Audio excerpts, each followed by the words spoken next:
কামারপুকুরে call মার্কসের বই ছেড়ে রবীন্দ্রনাথ বিদ্যাসাগরের বই বিক্রির জন্যই কি হামলা সিপিএম এর বুক স্টলে? কামারপুকুর মেলাতে সিপিএম এর বুক স্টলে ভেঙেছে তৃণমূল, এমনটাই অভিযোগ সিপিএম এর। কামারপুকুরে শ্রী রামকৃষ্ণদেবের মেলাতে সিপিএম এর বুক স্টলে বিদ্যাসাগর, নেতাজি, রবীন্দ্রনাথের বই বিক্রি করছিল, সব তছনছ করে দিয়েছে তৃণমূল, এমনটাই অভিযোগ সিপিএম এর। যদিও অভিযোগ অস্বীকার করেছে শাসক দল তৃণমূল। সন্ধ্যার আগেই সিপিএম এর বুক স্টলে হামলায় আতঙ্কিত কর্মী সমর্থকরা এলাকা ছেড়ে পালিয়েছে, আর বুক স্টলের পাশেই তৃণমূলের পথসভা চলছে, বিক্ষোভ দেখানো হচ্ছে। যদিও গোঘাট থানার সিপিএম নেতৃত্ব যোগাযোগের সঙ্গে পুলিশ বিষয়টি খতিয়ে দেখতে যায়।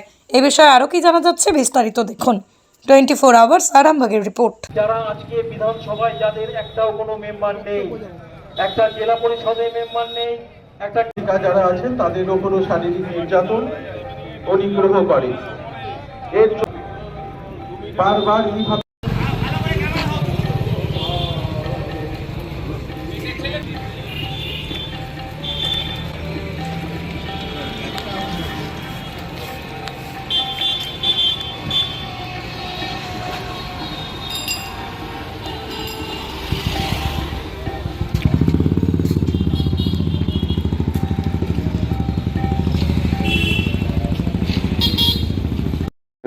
আপনাদের সামনে বক্তব্য রাখবেন কুমারগঞ্জ অঞ্চলের অনুষ্ঠান বিক্ষোভের মাধ্যমে আমাদের যে প্রতিবাদ, পশ্চিমবঙ্গবাসীর যে প্রতিবাদ, শ্রমিক থেকে শুরু করে প্রত্যেকের তরফ থেকে পশ্চিমবঙ্গের মাটিতে যে ধরনের যে তাহলে কি ওই সিপিএম যারা আজকে বিধানসভায় যাদের একটাও কোনো মেম্বার নেই, একটা জেলা পরিষদের মেম্বার নেই, একটা গ্রাম পঞ্চায়েতের মেম্বার নেই, সেই সিপিএম নন্দীগ্রামের মতো একটা চক্র দীর্ঘদিন যাবৎ করি, বছরের পর বছর করি, এবছরও করেছি। কালকে আমাদের রাজ্য নেতৃত্ব মনোদীপ ঘোষ উদ্বোধন করে গেছে। আজকে বুক স্টলটা খোলা হচ্ছে। দুজন কর্মী আমাদের ছিল, আমাদের সব বুক স্টল দেখছেন তো আপনারা, ভেঙে দিয়েছে, বই ফই তছনছ করে দিয়েছে। আমরা প্রশাসনকে বলেছি, এমনকি লোকাল কামারপুকুর প্রধানকেও বলেছি, আর আমরা দাঁড়িয়ে দাঁড়িয়ে দেখছি ওদের পথসভা হচ্ছে, আপনারা দেখতেই পাচ্ছেন কীরকম হুমকি টুমকি দিচ্ছে, সেটাও শুনতে পাচ্ছেন। এই বুক স্টলটা ভেঙে দেওয়া যে কী গণতন্ত্রের লক্ষণ জানি না। বই বিক্রি করছি, বিদ্যাসাগরের বই, স্বামী বিবেকানন্দের বই, নেতাজির বই, বিভূতিভূষণের বই, রবীন্দ্রনাথের বই সহ আরও প্রগতিশীল সাহিত্যিক যারা আছেন তাদের সকলের বই বিক্রি করছি, সেখানেও বাধা। এটার নাম কি গণতন্ত্র? বিবেচনা করুন, সকলকে এটা বিবেচনায় রাখার জন্যে আবেদন রাখবো, এই আমার আপাতত কথা। থানায় মৌখিক বলেছি, এখন আর লিখিতভাবে বলবো কি করে, এই তো 2-5 মিনিটের ব্যাপার। তৃণমূল কংগ্রেসের লোকেরা। এই আমার নাম তিলক ঘোষ। দেখুন, গত পরশু দিনে যাদবপুর বিশ্ববিদ্যালয়ে আমাদের শিক্ষামন্ত্রী বাত্র বসু ওয়েব কুমার একটা শিক্ষকদের সংগঠনের একটা অনুষ্ঠানে আমন্ত্রিত ছিলেন এবং সেখানে গেছে, এবং যাদবপুরে যে সিপিএমের হারমাদদের যে অবস্থান, সেই সিপিএমের হারমাদরা আমাদের মন্ত্রীর উপর চড়াও হয় এবং তারই প্রতিবাদে তাদেরকে শারীরিকভাবে আমাদের অধ্যাপককে নিগ্রহ করে। তারই প্রতিবাদে আজকে এই গোঘাট 2 নম্বর ব্লক তৃণমূল কংগ্রেসের উদ্যোগে আজকে লাহাবাজার মোড়েতে একটা ধিক্কার সভার আয়োজন করেছি।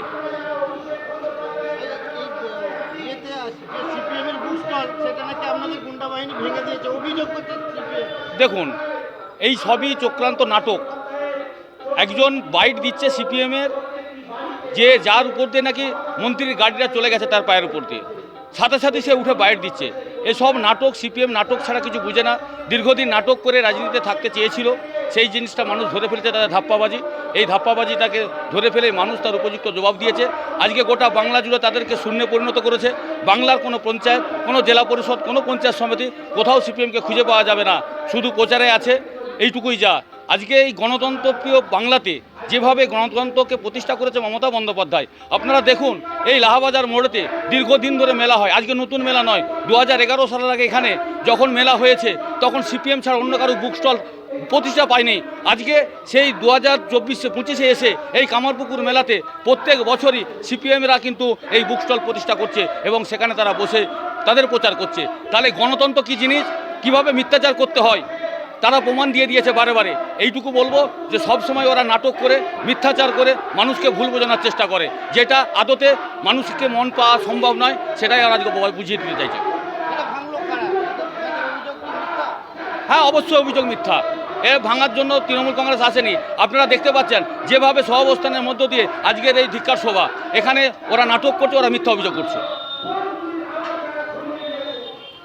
সন্তানের পরে মন বসছে না, প্রচুর পরিশ্রম করেও আপনি আশানুরূপ পারিশ্রমিক পাচ্ছেন না, যার ফলে আর্থিক সংকট আপনার জীবনে দুঃখ এবং চাপের ছায়া ফেলেছে। দিনার ভারে জর্জরিত স্বামী স্ত্রীর মধ্যে প্রতিনিয়ত ভুল বোঝাবুঝি বেড়েই চলেছে। নতুন বাড়ি কিনেছেন, কিন্তু সেই স্বপ্নের বাড়িটা যেন আরও দুর্ভোগ নিয়ে এসছে আপনার জীবনে। আপনি ভাবছেন সস্তায় পাওয়া বাড়িটা নেওয়াটাই কি সঠিক সিদ্ধান্ত ছিল? এমনই সব দ্বিধাদ্বন্দ্ব এবং জীবনের কঠিন মুহূর্তে আপনাকে সঠিক পথে পরিচালিত করবেন আন্তর্জাতিক খ্যাতিসম্পন্ন স্বর্ণপদক ও স্বর্ণ মুকুটপ্রাপ্ত ডক্টর অজয় শাস্ত্রী। তিনি শুধু আপনাকে পথই দেখাবেন না, আপনার জীবনে সত্যিকারের সুখ, শান্তি, ঐশ্বর্য, অর্থ যেন সঠিক সময় আপনার কাছে পৌঁছে দেয়, সেই দায়িত্বও নেবেন। তাঁর অভিজ্ঞতা এবং জ্ঞানের আলোতে আপনার জীবন হয়ে উঠতে পারে নিরুদ্বেগ ও সমৃদ্ধির পথে ধাবমান। তাই আর দেরি নয়, স্ক্রিনে দেওয়া নাম্বারে এখনই ফোন করে ডক্টর অজয় শাস্ত্রীর সাথে যোগাযোগ করুন। কে জানেন, হয়তো একটিমাত্র ফোনই আপনার জীবনকে বদলে দিতে পারে।